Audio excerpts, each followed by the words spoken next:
আর কখনোই বাংলাদেশে স্বৈরতন্ত্র বা ফ্যাসিবাদ বা আরেকটি শেখ হাসিনার জন্ম হওয়ার সুযোগ না থাকে। আচ্ছা, কোনো কাঠামোর একটা দুটো কি ধারণা কি আমাদের দিতে পারেন যে কেমন সরকার আপনারা চাচ্ছেন, কিংবা কেমন হতে পারে সেই অন্তর্বর্তীকালীন সরকারটা আপনাদের প্রস্তাবিত যেটা হবে, একটা দুটো কি ধারণা আমাদের দিতে পারেন?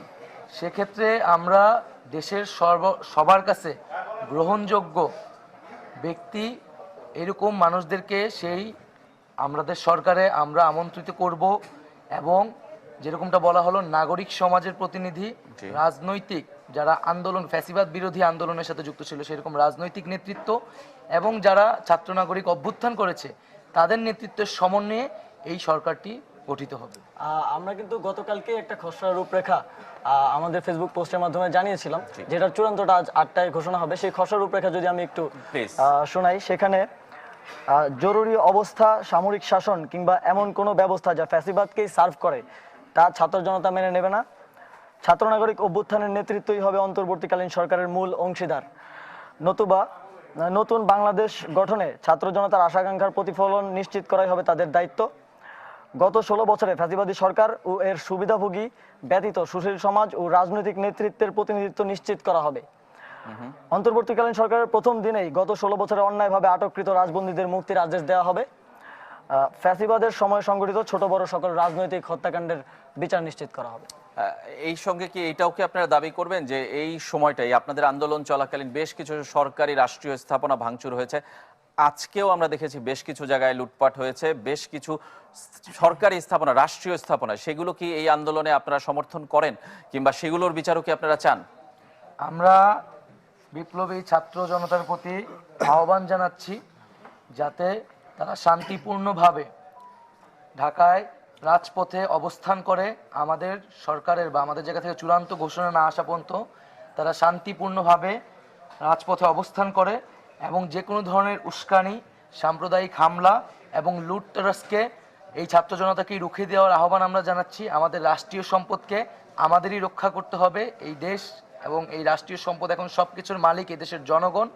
তো সকলের প্রতি আহ্বান থাকবে যাতে এই সুযোগে কেউ লুটপাটের সুযোগ না পায়, এবং সেই জিনিসটাকে রুখে দিতে হবে, এবং ছাত্র জনতা শান্তিপূর্ণভাবে ঢাকার রাজপথে অবস্থান করবে। তার মানে আপনারা বলছেন যে রাজপথে যে বিজয়ের জন্য আপনারা শাহবাগে যাওয়ার কথা বলেছিলেন, আজকে ঢাকায় আসতে বলেছিলেন মানুষকে সারা দেশ থেকে, এবং শাহবাগ শহীদ মিনার থেকে শাহবাগ আসার কথা ছিল, সেই জায়গাগুলো এখন পূরণ হয়েছে, কিন্তু রাজপথ ছেড়ে আপনারা এখনো যাচ্ছেন না, আপনারা রাজপথে থাকছেন। সেটা কি অন্তর্বর্তীকালীন সরকার গঠন হওয়া পর্যন্ত আপনাদের প্রস্তাবিত, নাকি তারপরেও আমি বলবো যে আসলে প্রতিদিন তো আসলে সম্ভব না হয়তো, কিন্তু সরকারের এই বৈষম্য দূর হওয়া পর্যন্ত আপনারা নজরদারির মধ্যে রাখবেন সবকিছু, এরকম ঘোষণাও আপনারা দিতে চাচ্ছেন? অবশ্যই আমাদের যে কমিটমেন্ট, আমরা যে প্রতিশ্রুতি জনগণের কাছে করেছি যে আমরা একটি নতুন রাজনৈতিক বন্দোবস্ত করতে চাই, সেক্ষেত্রে সংবিধান থেকে শুরু করে প্রশাসনিক কাঠামো এবং রাষ্ট্রীয় আরো যে নিপীড়নমূলক ব্যবস্থা রয়েছে যেটা ফ্যাসিবাদকে সমর্থন করেছে, নির্বাচন কমিশন বলি কিংবা অন্যান্য সংস্থা, সেই সকল কিছুর পুনর্গঠন করতে হবে। তার আগ পর্যন্ত কিন্তু, এবং সর্বশেষে একটি সুষ্ঠু নিরপেক্ষ নির্বাচনের মাধ্যমে জনপ্রতিনিধিত্ব নিশ্চিত করে গণতান্ত্রিক বাংলাদেশ উপহার দিতে হবে। তার আগ পর্যন্ত কিন্তু বিপ্লবী ছাত্র জনতাকে অবশ্যই এই সরকার বা এই কমিটমেন্টের প্রতি তাকে আস্থাশীল থাকতে হবে এবং নজরদারি রাখতে হবে। আচ্ছা, আর কেউ কিছু? আমি আমার জায়গা থেকে একটি জিনিস অ্যাড করতে চাই আসলে, যে বাংলাদেশের মানুষ যারা রয়েছেন তাদের উদ্দেশ্যে বলতে চাই, আমরা হয়তো কয়েকজন মানুষ আমাদের জায়গা থেকে শুরুটি করেছিলাম, কিন্তু তাদের উপস্থিতি যদি না থাকতো আজকের এই দিনটি কখনো আমাদের সামনে আসতো না, এটা কোনোদিনও সম্ভব ছিল না। তাই আলটিমেটলি আজকে যা হয়েছে সেটা সম্পূর্ণ আসলে ক্রেডিটটি বাংলাদেশের মানুষের। আজকে যদি যেভাবে সকালটি শুরু হয়েছিল, আমরা দেখেছি ঢাকা মেডিকেলের সামনে কি হয়েছে, চানখারপুলের সামনে কি হয়েছে, আমাদের সমন্বয়কদের দিকে তাক করে গুলি ছোড়া হয়েছে। হয়তো তাদের মধ্যে কেউ আজকে এখানে থাকতে নাও পারতেন, ভাগ্যক্রমে বেঁচে গিয়েছেন। সেই জায়গা থেকে আজকে এমন একটি দিন এই পর্যায়ে আমরা রয়েছি, এটি শুধুমাত্র সম্ভব হয়েছে বাংলাদেশের আপামর জনতা তাদের প্রাণের দাবিতে এই ফ্যাসিবাদ উৎখাত করার জন্য যখন রাস্তায় নেমে এসেছে। এজন্য আমরা আমাদের সর্বোচ্চটুকু দিয়ে এই ক্রেডিটটি তাদেরকে দিতে চাই, এবং তাদেরকে বলতে চাই শুধুমাত্র এটি শুরু হয়েছে, এটি বাস্তবায়ন করার জন্য তাদের সবচেয়ে বড় ভূমিকাটি পালন করতে হবে। কারণ কোনোদিন একা ভাই 10 জন 20 জন মিলে একটি রাষ্ট্রকে সামনের দিকে এগিয়ে নিয়ে যাওয়া যায় না। প্রত্যেকটি মানুষকে তার নিজের জায়গা থেকে সর্বোচ্চ চেষ্টাটি করতে হবে, অন্যায়ের প্রতিবাদ করতে হবে। আমরা হাসনাত আব্দুল্লাহর কাছেও জানতে চাই, এখানে একটা প্রশ্ন প্রথমে, যে কে সবার আগে প্রথম যেদিন আন্দোলন শুরু হয়েছিল সেদিন কে ছিলেন সবার আগে? সে আচ্ছা, আজকে আমি এটা বলছিলাম যে ঢাকা বিশ্ববিদ্যালয়ের আমরা মসজিদের মানে সেন্ট্রাল লাইব্রেরির পাশে যে আমাদের যে সোশ্যাল সায়েন্সের একটা বিল্ডিং রয়েছে, সোশ্যাল সায়েন্স এবং সেন্ট্রাল লাইব্রেরি বিল্ডিং এর মাঝে একটা বসার একটা জায়গা করা হয়েছে। ওই বসার জায়গাতে প্রথম যে হাসিব, এখানে হাসিব রয়েছে, সর্বপ্রথম দিন হাসিব যখন 5 জুন এটা দেওয়া হয়, হাসিব তখন লাইব্রেরির ভিতর থেকে সবাইকে নিয়ে এসে একটা ইনস্ট্যান্ট একটা প্রতিবাদ করে। তারপরের দিন এসে এই যে হাসিব, তারপরে হচ্ছে ওই যে মুয়াজ্জামরা ছিল, তারা হচ্ছে প্রতিবাদটা জানায়।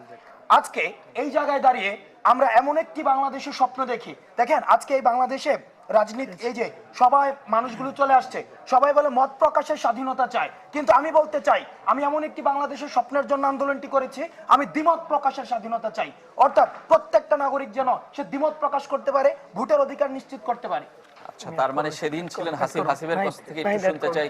হাসিব, সেদিনের অভিজ্ঞতাটা কি একটু বলবেন, যে আপনি কি সন্তুষ্ট? আপনারা যে আন্দোলন শুরু করেছেন সেটা তো এখন অনেক বড় আকার ধারণ করেছে। দেখুন, আমি যেটা বলতে চাই সেটা হচ্ছে যে এই আন্দোলনটা কিন্তু আমরা ইচ্ছা করে আসলে শুরু করিনি। দেখুন, হাইকোর্টের একটা রায়ের পরিপ্রেক্ষিতে কিন্তু আমাদের আন্দোলনটা শুরু হয়েছিল। আমরা শুরুতেই যখন হাইকোর্টের রায়টা আসলো, আমরা আসলে খুবই হতাশ হয়েছিলাম। আমি বাকির ভাইকে পার্সোনালি ফোন করেছিলাম যে ভাই আসলে একটা প্রতিবাদ করা দরকার। তৎক্ষণাৎ হচ্ছে আমার যে বন্ধু আছে রিফাত রশিদ, তাকে আমি ফোন করে বললাম একটা ফেসবুক গ্রুপ খোলার জন্য। আপনারা সকলেই জানেন যে কোটা পুনর্বহাল চলবে না, একটি ফেসবুক গ্রুপ ছিল।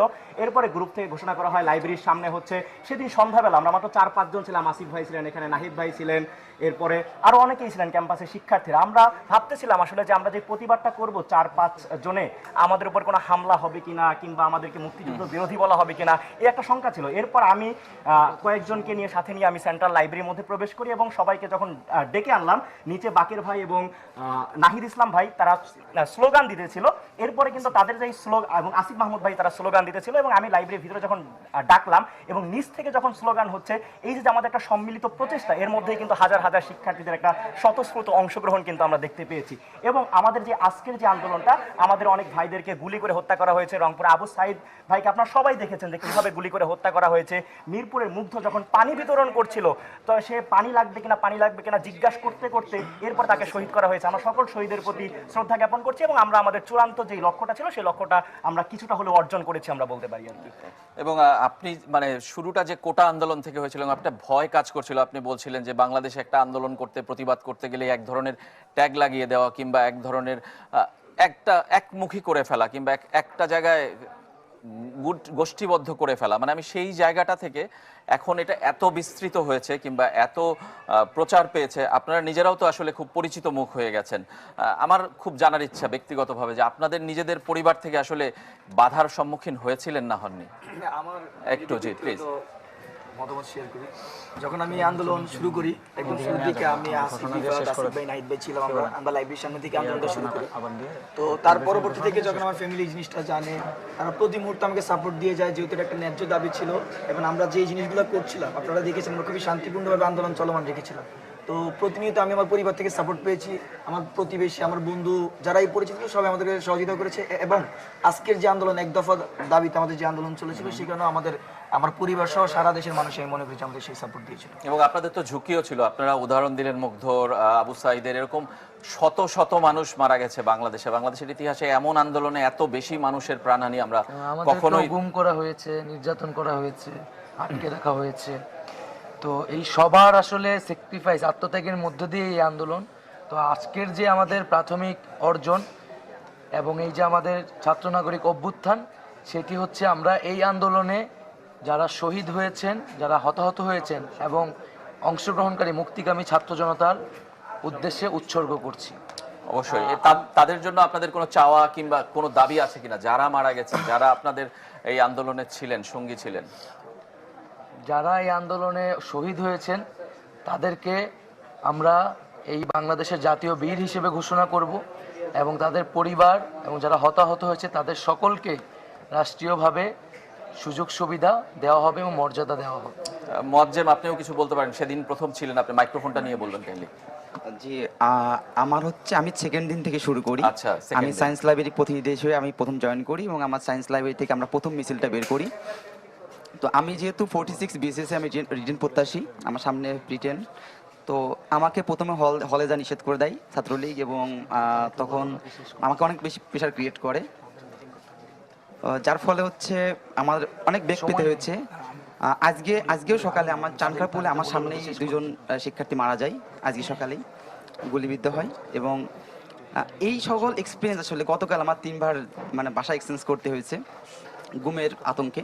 তো যার কারণে আমি মনে করি আমার এক্সপিরিয়েন্সটা একটু ভীতিকর একটা পরিবেশ ছিল, কিন্তু এটা বাংলাদেশের মানুষের জন্য একটা বড় অর্জন এবং আমি সন্তুষ্ট, তবে সম্পূর্ণ না। আমাদের সম্পূর্ণ সফলতা আসা পর্যন্ত আমরা সন্তুষ্ট হব। আমরা একটু একটা ঘোষণা জাতির উদ্দেশ্যে দিয়ে আমরা শেষ করতে চাই। Please. ঘোষণাটা হচ্ছে, আমরা 8টায় আমাদের যেই অন্তর্বর্তীকালীন জাতীয় সরকার যে রূপরেখা আমরা ঘোষণা করব, আজ 8টায় সার্ক ফুয়ারা কারওয়ান বাজারে আমরা সেটি ঘোষণা করব। সকল সাংবাদিক বন্ধুগণকে সেখানে 8টা বাজে উপস্থিত থাকার জন্য অনুরোধ করছি। আমরা জাতির উদ্দেশ্যে আমাদের খোলা যেই- রাজপথে হবে। হ্যাঁ, খোলা রাজপথ থেকেই আন্দোলন হয়েছে, খোলা রাজপথ থেকেই আমাদের প্রাথমিক বিজয় হয়েছে এবং খোলা রাজপথ থেকেই আমরা আমাদের চূড়ান্ত বিজয়ের ঘোষণাটি দিতে চাই। আপনাদের সকলকে উপস্থিত থাকার আহ্বান জানিয়ে শেষ করি।